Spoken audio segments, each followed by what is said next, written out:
Hi hello నమస్తే అండి అందరికీ. ఈరోజు విషయం ఏంటంటే గల్ఫ్ దేశాలకు యూరోప్ దేశాలకు తేడా ఏమిటంటే, పనిచేసేవాడికి ఎక్కడైనా ఒకటే. కాకపోతే యూరోప్ దేశాల్లో కొంచెం సంపాదన ఎక్కువ ఉంటుంది, గల్ఫ్ దేశాల్లో సంపాదన కొంచెం తక్కువ ఉంటుంది. అలాగే శ్రమ దోపిడీ అనేది గల్ఫ్ దేశాల్లో ఎక్కువ ఉంటుంది, పైసా దోపిడీ అనేది యూరోప్లో ఎక్కువ ఉంటుంది.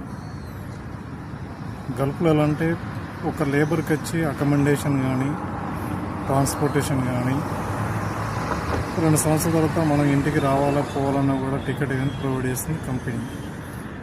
అదే యూరోప్ దేశంలో అయితే ప్రతిదీ మనదే.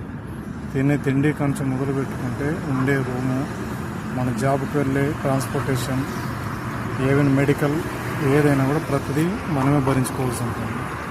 ఎందుకంటారు కదా, దూరపు కొండలు నునుపు అన్నట్టు, ఇక్కడ ఉండే బాధలు ఇక్కడ ఉంటాయి, అక్కడ ఉన్న బాధలు అక్కడ ఉంటాయి. కాబట్టి నిర్ణయం మనదే, ఓకే కూడా మనదే. కాబట్టి మీకు ఏది బాగుంటుందో నిర్ణయించుకొని డిసైడ్ కావాలి. Okay, thank you.